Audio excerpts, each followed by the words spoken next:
তো আজিৰ যিটো UCC বিলৰ ওপৰত আজি ইয়াত আলোচনা হৈছে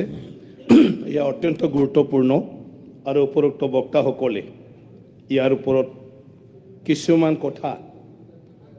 সদনত দৃষ্টিগোচৰ কৰিলে মই ইয়াৰ প্ৰথমতে ক'ব খুজিছোঁ আমাৰ অপজিশ্যনৰ তৰফৰ পৰা জনজাতিসকলক ইয়াৰ আওতাৰ বাহিৰত ৰাখাৰ কথাটোৱে মূল ইস্যু হিচাপে কৈছে ৰবিৰাম নাৰ্জাৰী ডাঙৰীয়া অলপ আগত কৈছে যে একচুৱেলি UCCত যিখিনি নিয়ম নীতিৰ কথা কৈছে আইনৰ কথা কৈছে জনজাতি সমাজত অলৰেডি সেইবিলাক আছে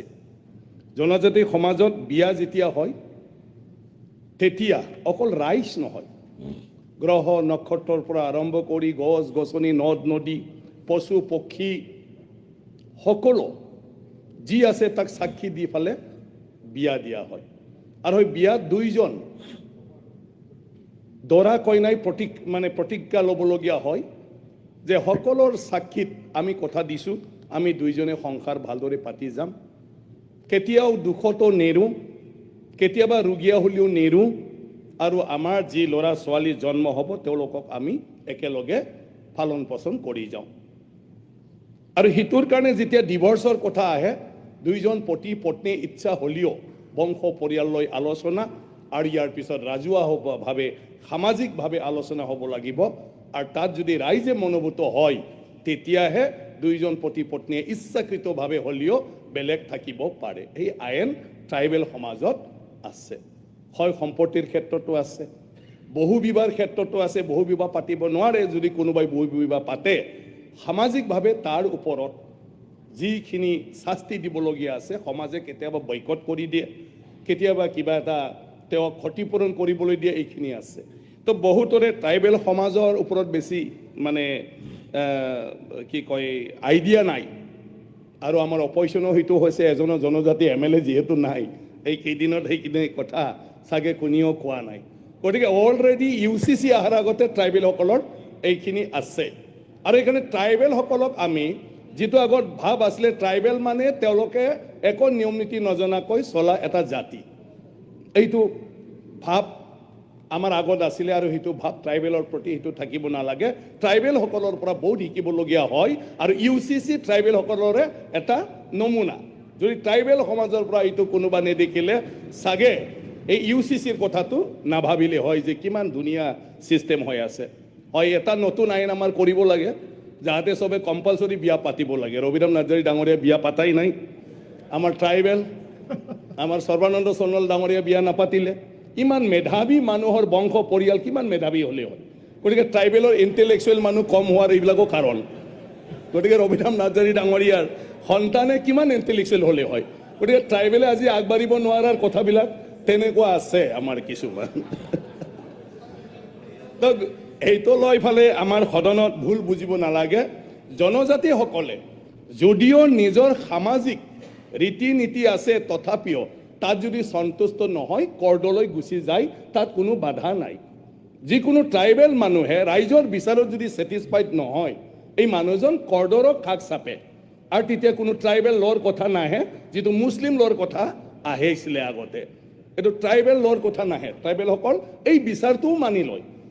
গতিকে তেনেকুৱা ধৰণৰ বহুত কথা আছে গতিকে সেই UCC এইকাৰণে এইটো ৰাখি থৈ গৈছে গতিকে UCC অলৰেডি ট্ৰাইবেল সমাজৰ মাজত নিজৰ মাজত অলৰেডি তেনেকুৱা নিয়মবিলাক চলি আছে এটাটো হ'ল সেই আইনখন বিশেষ কৰি আমাৰ মাতৃসকলৰ আমাৰ বাইদেউ আমাৰ ভগ্নী আমাৰ ছোৱালী তেওঁলোকৰ সুৰক্ষাৰ কাৰণে আমাৰ সবৰে নিজৰ নিজৰ সন্তান আছে আমাৰ মাসকলে কিমান কষ্ট পাইছিল বিয়া হোৱাৰ দিনৰে পৰা কথা নাই বাৰ্তা নাই নিজৰ পছন্দ অপছন্দ বেলেগ এটা পৰিয়ালত বিয়া হৈ যায় ঘৰৰ বংশ পৰিয়ালৰ প্ৰেছাৰ ভাল পৰিয়াল মানি লবি যা বিয়া হৈ যোৱাৰ দিনৰ পৰা সবে জকায় কইনাৰ তামোল খাব পেলাই কইনাৰ অন্তৰত কি হৈ আছে ঘৰখনৰ মানুহখিনি এৰি আহাত মা দেউতাক এৰি আহাত নতুন পৰিয়ালৰ লগত মিলিবলৈ যোৱাত এই কথা আমি কোনেও নাভাবোঁ কইনাৰ তামোল খাম কইনাৰ চাহ খাওঁ কইনা বনোৱা ভাত খাওঁ কইনাজনী দেখোন একদম এক্সপ্ৰেছ গাড়ী কইনা দেখোন তেনেকুৱা কিন্তু সেইদিনা আমি কেতিয়াবা কোনোবা ভাবেনে এই কইনাজনীৰ অন্তৰত কি চলি আছে আমি কেতিয়াও নাভাবোঁ ইয়াৰ পিছতো সদায় বিভিন্ন ধৰণৰ বৰ্চনা মাকে দেউতাকে যেতিয়া কইনাৰ ঘৰত যাব, যাৰ ছোৱালী আছে হয়তো গম পাব, কোনোবা গম পাইছে, কাৰ ঘৰত সোমাব? ছোৱালীৰ ঘৰত। যেতিয়া সোমাই তেতিয়াও বাহিৰত কোনোবাই ক'ব লগাই দিলে চাগে, আমি কি লগাই দিলে। এইটোৱে চলি থাকে। আৰু ইয়াৰ পিছত যদি বিবাহ বিচ্ছেদ হয়, ইয়াৰ পিছত যদি তেওঁ ভাই ককাই যদি ভাল নহয়, যে তুমিতো বিয়া হৈ যোৱা, আমাৰ ঘৰত থাকিব নোৱাৰে, আমি তোমাক একো দিব নোৱাৰে, তেতিয়া তাৰ অৱস্থা কি হ'ব? যিজন আমাৰ মৰমৰ ছোৱালী আমাতকৈ বেছিকৈ শুৱে, আমাৰ পিছত উঠে, বিয়া হোৱাৰ দিনৰ পৰা তেওঁ গিৰিয়েকৰ ঘৰত চবতকৈ আগত উঠিব লাগে। একো নাজানিলেও কাঁহী বাতি ধুব লাগে, চাহ বনাব লাগে, আনক আগত দিব লাগে, নিজে খোৱাৰ আগত। এই মানুহখিনিৰ যন্ত্ৰণাৰ কথা আমি কেতিয়াও নাভাবোঁ। তাৰ কাৰণে মুখ্যমন্ত্ৰী ডাঙৰীয়াক মই ধন্যবাদ দিওঁ যে তেখেতে আজি নিযুত মইনা আঁচনিৰ জৰিয়তে প্ৰত্যেকজন ছোৱালীয়ে যাতে মাকৰ নিচিনা হ'ব নালাগে, লিখা পঢ়া কৰি, চাকৰি কৰি, বেপাৰ বাণিজ্য কৰি এটা মৰ্যাদা শহুৰৰ ঘৰত পায়, যাতে তাকো কয় বোৱাৰী তোমাৰ অফিচৰ টাইম হৈছে, তুমি যোৱা, বাকী কাম মই কৰিম, যোৱা যোৱা, যাতে তেনেকুৱা ধৰণৰ সন্মান আমাৰ ছোৱালীবিলাকে পায়।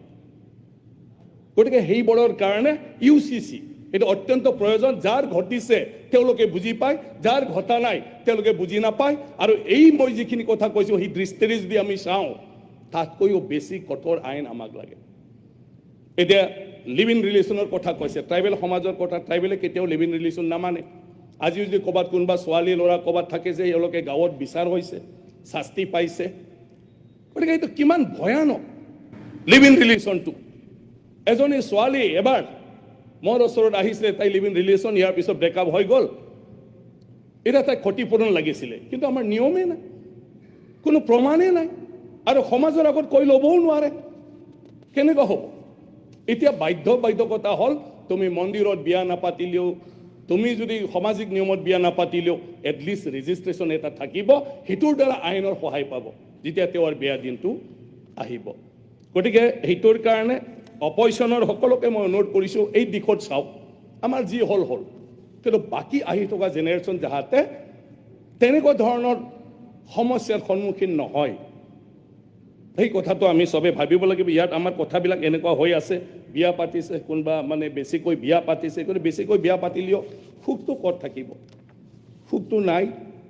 দুখে বেছি। কিন্তু আমি সেইটোকে হিৰ' বুলি ভাবি লয়, এইটো এটা কালচাৰ, এনেকুৱা ধৰণৰ চলি আহি আছে। কিন্তু এইটো সমৰ্থনযোগ্য নহয়। বেছি বিয়া পাতিলে যে সি বিৰাট ক্ষমতাশালী হ'ব, এইটো নহয়। কিন্তু আগৰ চিন্তা